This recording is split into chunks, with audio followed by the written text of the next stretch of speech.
एक औरत ही औरत की दुश्मन, क्या ये सच है? क्या आप इस बात से सहमत हैं?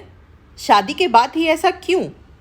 देखिए इस कहानी में, और कहानी में अंत तक बने रहिएगा। एक 24-25 साल की लड़की जो कॉलेज में पढ़ती थी, उसका नाम मीना था। वह पढ़ने में ज़्यादा होशियार तो नहीं, पर ठीक ठाक थी। माँ बाप की लाडली। सुबह उठकर कॉलेज जाती, फिर घर आकर थोड़ा बहुत काम करती, हाथ बटाती और फिर पढ़ाई, और इसी तरीके से उसकी रोज की दिनचर्या बीतती थी। एक दिन उसके लिए एक रिश्ता आया। लड़के की सरकारी नौकरी थी, घर भी ठीक था, अपने माँ बाप का इकलौता बेटा। कुंडली मिलाई गई, पंडित जी ने अच्छा सा मुहूर्त निकाला और शादी पक्की हो गई। शादी को 2 महीने ही बचे। माँ ने मीना को कहा, बेटी कुछ काम सीख ले, वरना तेरे घर वाले क्या कहेंगे। माँ ने कुछ नहीं सिखाया। उधर लड़के वाले भी शादी की तैयारियों में लग गए।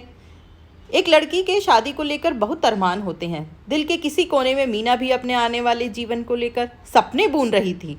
वह भी चाहती थी कि उसकी पढ़ाई पूरी हो, वह आगे भी नौकरी कर सके। लेकिन आगे का किसे पता होता है कि उसके जीवन में क्या लिखा था। 2 महीने बाद शादी होकर मीना घर आई। शुरू में तो सब ठीक था। धीरे धीरे घर की जिम्मेदारी उस पर आ गई। सास हुक्म देती और मीना को करना पड़ता।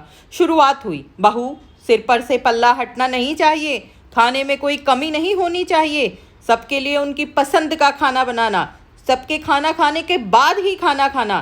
तुम्हारी माँ ने कोई रीति रिवाज नहीं सिखाए तुम्हें, सब कुछ मुझे ही बताना पड़ता है। बेचारी मीना, उसे सास का हुक्म मानना ही पड़ता। मीना ने अपने जीवन में इतनी पाबंदी नहीं देखी थी। वह डर गई।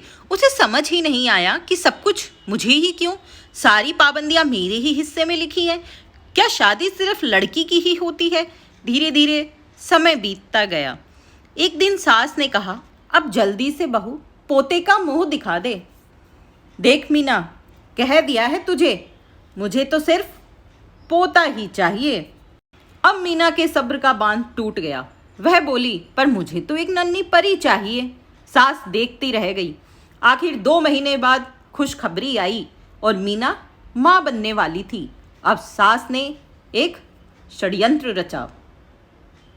दूर किसी गांव में बहू को चेकअप करवाने के लिए लेकर गई, यह पता लगवा सके कि गर्भ में क्या है।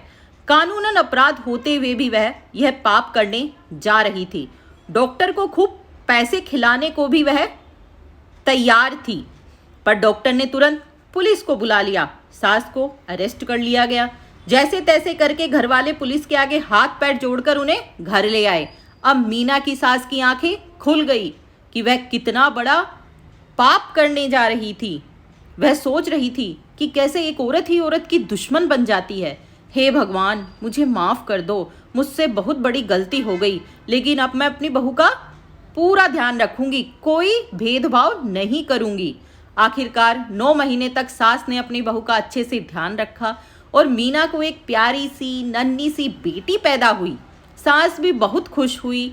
सारे गांव में मिठाइयाँ बांटी गई। बेटी का स्वागत बड़े ही धूमधाम से किया गया।